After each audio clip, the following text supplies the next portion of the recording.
Nah, mereka melihat peluang ini, wah ini bisa nih dimainin nih, karena biasanya udah lu taruh deposit nanti 4.500 gitu kan. Iya. Tarik ulur, sementara lu harus pulang. Iya, udah gitu ntar pakai alasan itu.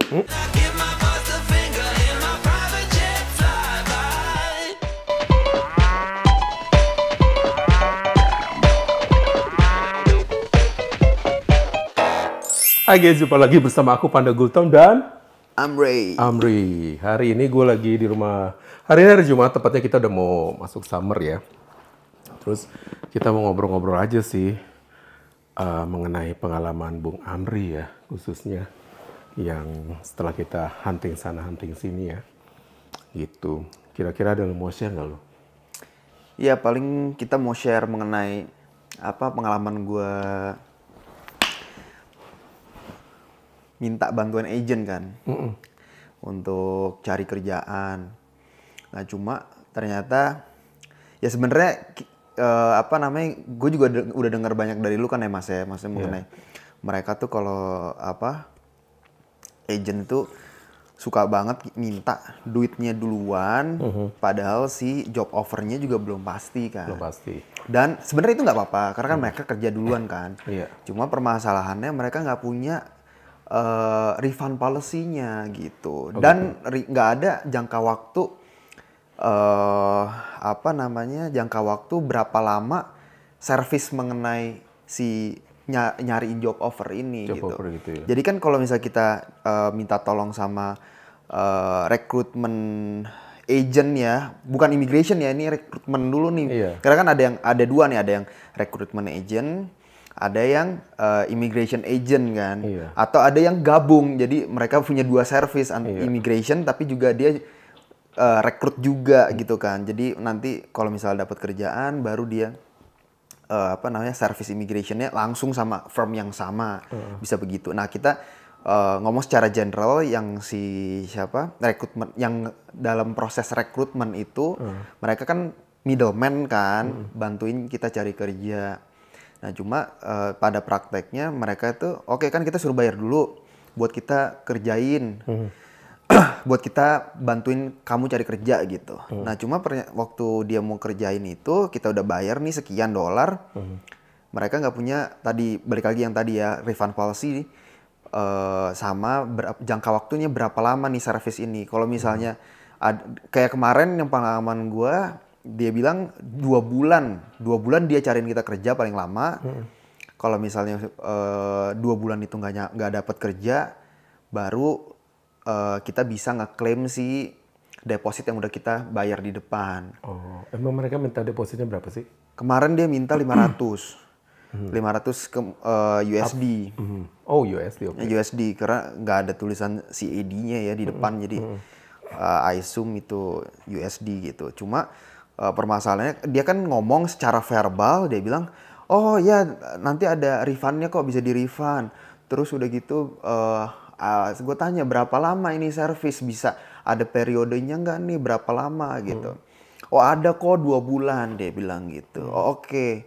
Ada nggak agreement-nya untuk si initial deposit ini? Ada katanya gitu. Oke, gue minta dulu gue review ya, gue bilang.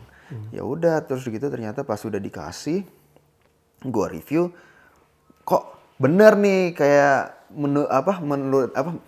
bener nih omongannya lo Mas gitu. Ternyata mereka nggak menjelaskan mengenai refund policy itu gitu kan. Refund policy-nya nggak ada di agreement itu.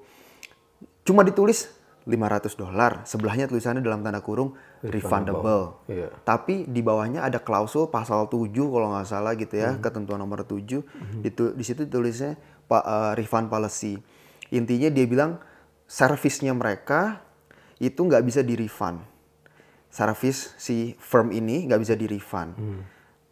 Yang bisa di-refund itu cuma government fee aja. Oh, berarti yang 500 ini nggak bisa dong? Iya, iya kan? Ya kan? Ya, jadi dia nge-state seperti itu. Terus makanya bingung kan, lah ini kok kontradiktif nih peraturannya dia sendiri nih, si agreement-nya gitu kan. Dan di situ mengenai refund policy nggak ada mengenai ketentuan 2 bulan. Jadi kan yang kita takutin kan ya seperti yang lu bilang itu, undur udah gitu dengan alasan oh harus begini dulu jadinya lama ya kan pas kita pas lama itu ternyata ada biaya tambahan lagi. Nah, dan itu ternyata benar biaya tambahan itu kemungkinan besar muncul karena di situ ditulis mengenai bahwa the cost may arise without prior notice, dia bilang gitu. Nah, itu cost apa? Nah, costnya itu ya kayak dokumen, misalnya dia harus ngirim dokumen ke employer-nya, tetek bengek lah gitu, fax, terus atau dia harus misalnya akomodasinya dia atau kalau misalnya dia pergi ketemu employer-nya, pokoknya yang kayak gitu-gitu itu ada tuh. Jadi hidden fees lah, kalau bahasa gue hidden fees lah. Jadi itu ada 3, kalau nggak salah ada 3 poin, ada hidden fees-nya di situ. 1, 2, 3. Nah itu yang gue bilang ini nggak fair gitu loh. Kalau misalnya dia mau kasih tahu ada biaya-biaya yang ekstra seperti itu, baiknya langsung di state di depan gitu kan. Di state di depan, ini biaya, taruhlah misalnya diestimasi $500 misalnya gitu kan. Nah, ini biaya nggak mungkin lebih dari 500, tapi mungkin kurang. Tergantung nanti dari bagaimana case lu gimana nih gitu. Karena kan setiap klien beda-beda, jadi case by case kan. Jadi hidden fees, jangan sampai ada hidden fees, tapi yang jelas ada estimasinya untuk extra fees-nya, yaitu nggak masalah gitu kan. Menurut gue itu masih fair gitu. Jadi kan kita kan bisa estimasi gitu loh. Sedangkan itu kayak gitu kan modelannya kontrak baku kan.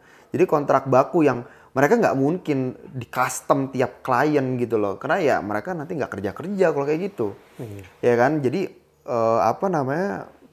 sangat disesalkan gitu loh praktek-praktek yang kayak gitu. Ditambah lagi ada praktek kan, jadi kita kan habis service dia kan dia bantu job offer. Setelah dapat employer-nya di interview misalnya, terus di interview lolos, dia pilih kita, kasih job offer. Kitanya mau, oke, dapat kan, baru diurus LMIA-nya sama firm yang sama. Karena ini kebetulan kan recruitment agent plus dengan si immigration agent juga, dia ada RCIC-nya juga. Nah, diurus sama mereka. Nah, proses yang setelah dapat job offer, udah gitu kita kan ngurus LMIA-nya nih. Persyaratan untuk dapetin work visa kan harus ada LMIA-nya dulu. Nah, LMIA-nya ini prosesnya itu udah ditulis di perjanjian itu sama dia. Jadi kayak model consultation, document atau application assessment, kayak gitu-gitulah. Pokoknya ada service-service itu yang itu mestinya nanti, tapi dijadiin satu sama perjanjian itu atau retainer agreement dia bilang gitu di situ. Nah, itu kolom itu di bagian amount-nya itu masih blank semua. Nggak ditulis sama dia kan. Itu sedangkan itu kan service untuk nanti.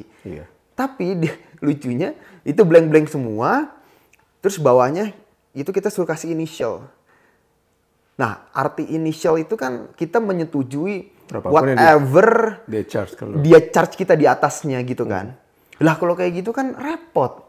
Dia bisa aja bilang kalau biaya fax atau dokumen gitu harganya sekian ribu gitu kan. Iya betul. Kayak gitu-gitu. Bisa nambah-nambahin biaya tanpa kita tahu apakah benar harganya segitu, biayanya segitu, kita nggak tahu. Jadi masih kita suruh tanda tangan untuk sesuatu yang kita belum tahu nih, belum tahu jelas apakah emang akan segitu gitu loh. Jadi mereka enak banget nanti tinggal nuliskan, oh segini aja biayanya gitu kan. Enak banget kayak gitu loh. Maksudnya ya nggak bisa dong. Either itu harus di-remove sama sekali nggak ada, atau ya ya kita bisa nyoret dulu tuh, di stripin dulu gitu. Jadi jangan intinya kita harus menyatakan bahwa kita nggak setuju apapun mengenai si ketentuan harga-harga yang belum ditulis gitu kan. Jadi kayak gitu. Cuma dari pengalaman gue kemarin itu dengan agent ini, gue ngelihat ada itikat buruk dari mereka. Karena dia ngomong sendiri secara verbal, dua agentnya mereka ngomong ke gue bahwa refund policy-nya ada, jangka waktu 2 bulan, ya kan, dan agreement-nya ada. 3 poin itu yang gue pegang dari omongan mereka berdua nih, 2 agent ini. ternyata pas dilihat nggak ada kan. Jadi maksud gue ngerasa itu itikat baiknya udah nggak ada karena dia bohongin gue di situ. Jadi karena dia bohongin, makanya gue udah nggak mau apa istilahnya nego. Apakah ini bisa dirubah ketentuannya, ataukah ini bisa ya pokoknya bisa dinego lah gitu kan? Ya udah males karena dia udah punya itikat buruk gitu loh. Iya. Kecuali dari awal dia bilang oh memang tidak ada, tapi semuanya bisa kita bicarain. Coba kamu lihat dulu misalnya gitu kan? Itu mungkin oke, karena dia itikat baik gitu. Tapi ini secara gamblang dia ngomong ada ketentuan 3 itu. Pas gue cek sama sekali nggak nge-state itu. Nah, gue bilang ya udah berarti udah buruk di depan begitu kan, impressionnya udah males gue untuk nego-nego deh. Gitu. Terus apalagi kalau misalnya agent-agent yang kayak gitu tuh belum kita tanda apa retirement agreement, minta paspor. Betul. Kemarin dia juga waktu pas nelpon, abis gue ketemu sama dia, kan akhirnya belum closing pas ketemu. Karena gue bilang gue minta dulu retainer agreement-nya gitu kan. Terus udah gitu, dia pas nyampe rumah, ditelepon sama agent yang satu lagi. Dia bilang, dia mau kirim, tapi sebelum kirim, gue suruh kasih paspor. Dia bilang gitu. Udah gitu gue bilang, oh gue nggak bisa. Kan gue bilang gue minta minta retainer agreement dulu. Gue harus review dulu. Gue bilang gitu. Second attempt, dia ngomong lagi. Kalau lu nggak kasih pasportnya, gue nggak bisa kirim. Dia bilang gitu. Gue bilang, ya nggak bisa. Gue nggak give it, I'm not gonna give you anything. Gue bilang gitu. That's my personal information. Gue bilang gitu. Lu akan dapat itu kalau gue sudah decide apakah gue mau pakai jasa lu atau enggak. Gue bilang kayak gitu. Jadi lu harus kasih dulu agreement-nya ke gue. Bisa atau enggak. Gue harus review dulu. Gue bilang gitu kan. Baru dia bilang oke, berarti gue kirim. Dia bilang kayak gitu kan. Jadi yang gue tangkep ya, sama aja busuknya kayak orang Indo. Apa ya kalau di Indonesia bilangnya apa sih? Begitu-begitunya tuh, apa sih deh? Nipu-nipu halus gitu. Nipu-nipu halus sama aja. Iya, jadi buat pelajaran buat teman-teman yang misalnya kalau ini pengalaman dia pakai agent dari Kanada ya. Iya. Maksudnya bukan di Indonesia. Bukan agent gitu. Indonesia. Di Kanada aja tuh seperti itu. Jadi banyak tuh orang tuh menjanjikan bisa mengeluarkan LMA atau dapetin LMA dalam waktu misalnya 2 bulan, 3 bulan, dan malah nih bilang sampai kamu dapat kerjaan. Itu kan sampai sampai dapat kerjaan. Karena agensi itu udah tahu status lu itu sini visitor visa, which is valid itu mungkin 6 bulan kan. Iya. Nah, mereka melihat peluang ini, wah ini bisa nih dimainin nih, karena misalnya udah lu taruh deposit nanti 4.500 gitu kan. Iya. Tarik ulur, sementara lu harus pulang. Iya, udah gitu ntar pakai alasan itu. Dokumen kita udah ada jasa kita kemarin ngeluarin ini kita harus begini, tetek bengek. Jadi kamu harus nambah dulu, tolong ditransfer dulu 200. Iya. Tolong transfer dulu ntar 200 lagi. Iya. Kayak gitu. Biasanya kayak gitu. Makanya kalau buat teman-teman yang misalnya mencari yang agent-agent yang ada LMI itu perhatiin lagi. Tapi LMI juga ada 2 macam ya. Ada LMI yang buat cuman kerja doang, istilah work permit, itu banyak di sini. Iya. Tapi apakah LMI itu eligible untuk step up ke permanent resident? Itu kita harus tanya. Karena banyak orang agent mengeluarkan LMI, oh gampang kok ini dari misalnya taruhlah perusahaan fast food ini yang ngeluarin LMI. Tapi apakah dia bisa step up-nya buat ke permanent resident gitu loh. Karena ada beberapa company yang ngeluarin LMI, tapi dia tidak mau sponsorin sampai ke permanent resident.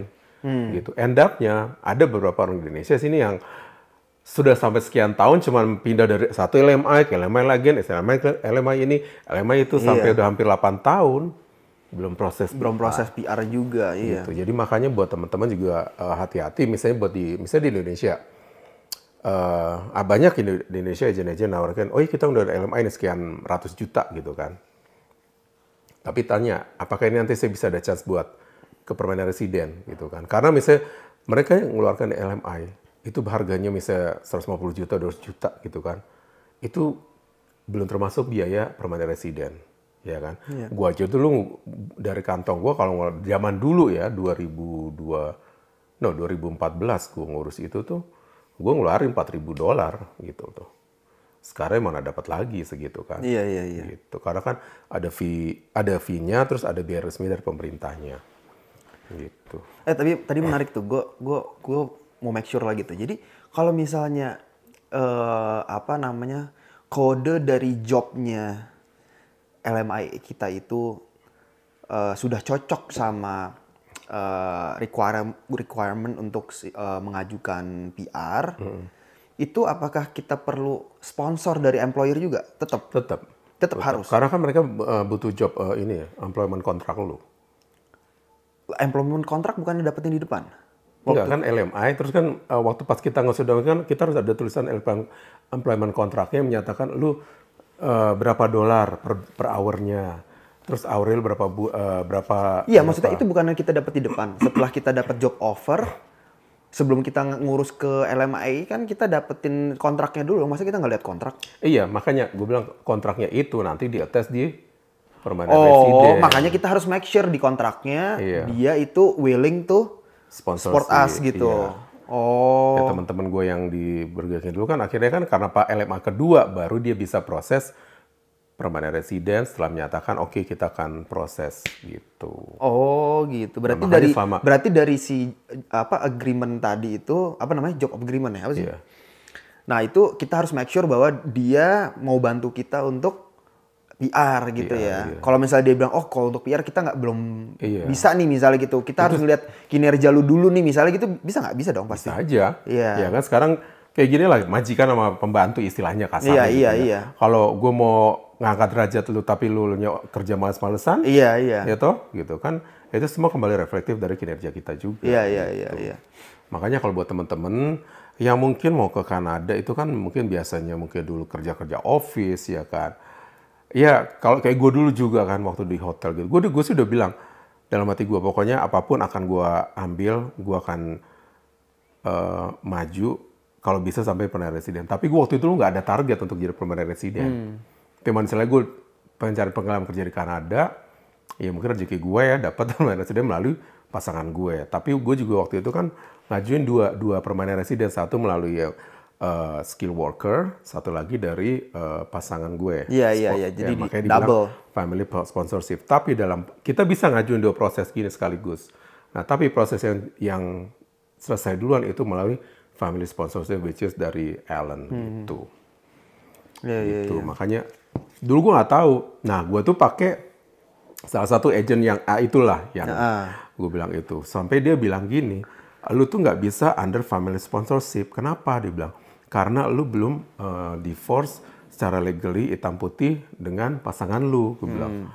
Nah, makanya akhirnya kan yang immigration consultant gue bilang, kenapa dia bilang menyarankan begitu? Dia kan lawyer, harusnya tuh dia ngasih solusi yang supaya lu apa cara yang terbaik untuk lu supaya dapat permanent resident. Iya, bukannya malah ngasih. Lawyer kan harus gitu kan? Bukannya malah ngasih dead end. Iya, ngasih jawaban seperti itu. Makanya dia bilang gitu, lu bisa karena lu sudah 1 tahun tidak hidup dalam satu atap. Jadi kalau di Kanada ini, kalau kita dalam hubungan relation tidak tinggal dalam satu alamat yang sama dalam jangka 1 tahun, itu dianggap legally separate. Gitu. Nah dari situlah akhirnya gue bisa step up, bikin surat pernyataan ini, bikin surat itu, gitu. Tapi berarti harus membuktikan bahwa pasangan kita itu alamatnya beda dong sama kita. Iya, kan dia di Indonesia, bini gue. Buktinya pakai apa kalau itu? Pakai KTP dia? Nah, kan dia nggak di sini, gue di sini.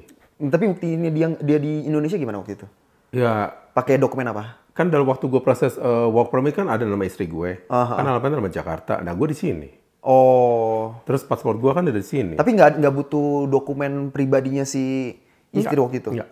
Entah itu KTP atau nggak ada? Karena emang dia kan udah tahu kok nama si bini gue nggak ada dalam proses, maksudnya entah work permit atau work permit nggak ada. Atau visa turis nggak ada. Itu dia menyatakan bahwa dia itu udah bisa. Oh gitu. Terus habis itu gue juga harus menyatakan. Oh lebih gampang dong, berarti maksudnya nggak perlu di sampai. Di Kanada tuh kalau untuk yang nggak sampai harus ada dokumen kayak KTP-nya atau pasportnya atau enggak. Ininya si sebelah sana gimana gitu kan? Enggak. Jadi kalau yang sesama pasangan Kanada juga gitu, selama dia udah beda 1 nomor aja tuh udah dianggap legally separate. Iya. Karena dia, lu alamatnya jalan B ya kan nomor 1, dia tinggalnya di jalan B nomor 5. Udah separate ya dianggap kalau tidak satu atap. Setahun. Ya. Makanya kan kayak untuk approve hubungan. Tapi buktiin setahunnya gimana? Kan dari dilihat itu, lu riwayat history lu. History dari?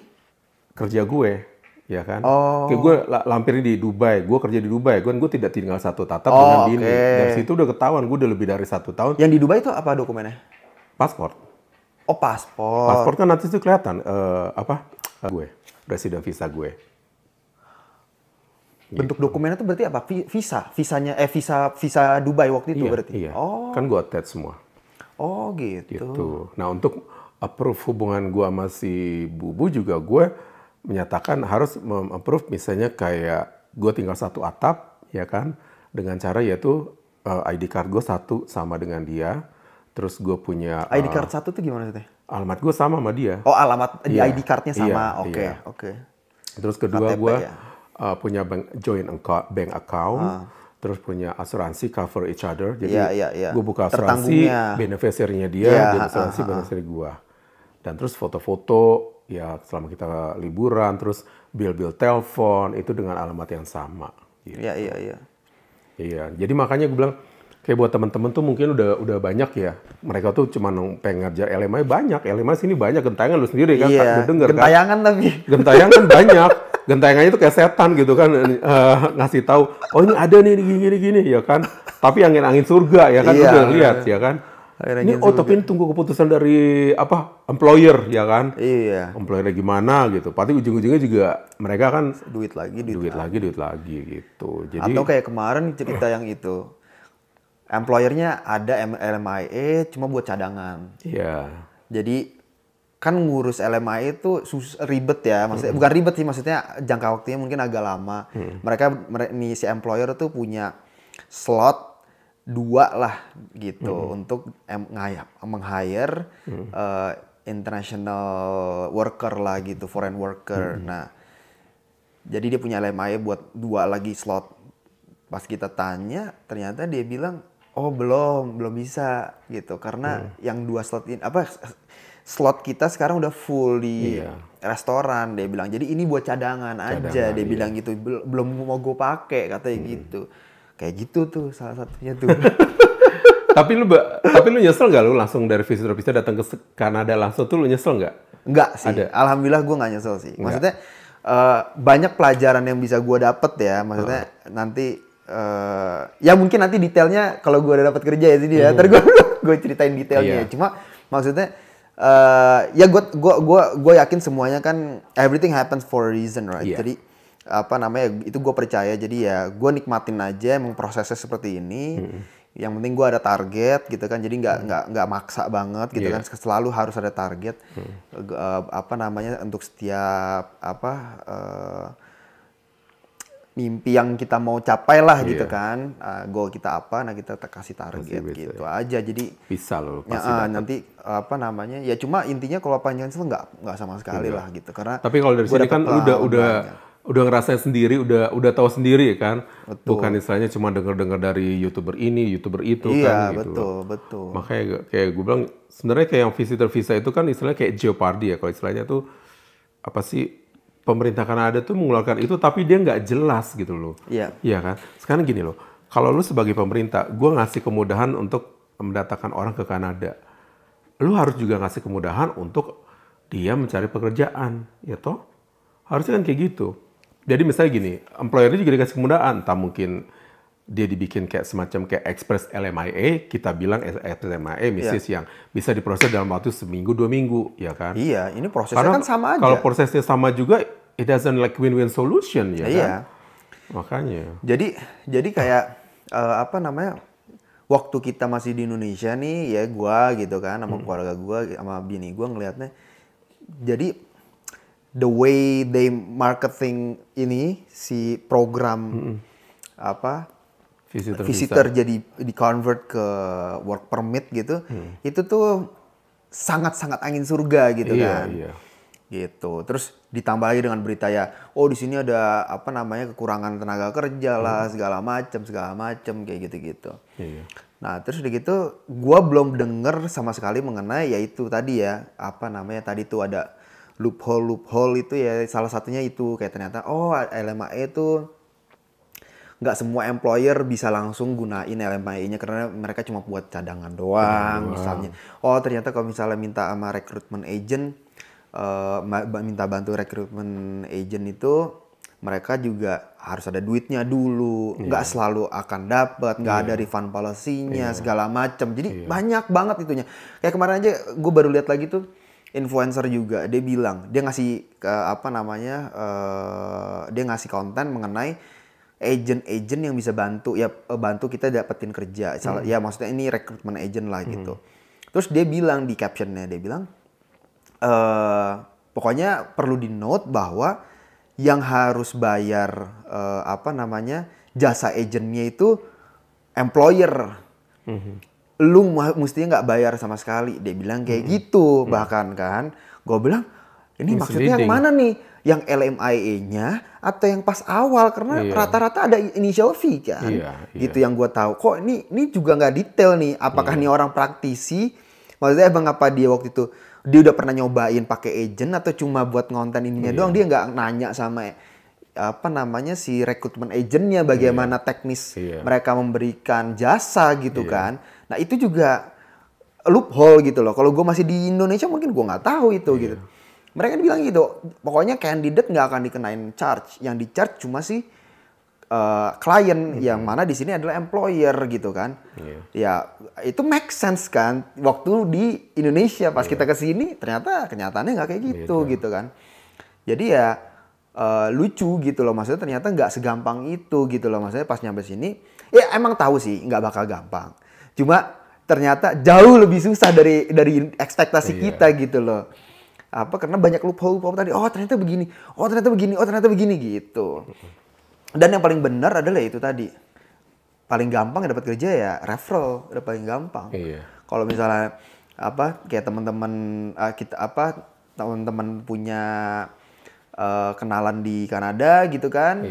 Terus dia punya bosnya lagi buka LMIA, nah itu kesempatannya besar banget tuh. Karena banyak teman-teman karena pasti mereka akan ngambil dari orang yang mereka kenal gitu. Dan itu ngetrennya begitulah kalau di sini gitu kan. Apalagi dengan satu bangsa gitu kan. Oh iya. PLN, nah, PLN. itu juga. Nah, itu juga tuh. Nah, kan kemarin, itu salah satu loophole tuh yang gue bilang. Jadi gue datang nih. Ke mana? Gue datang nih.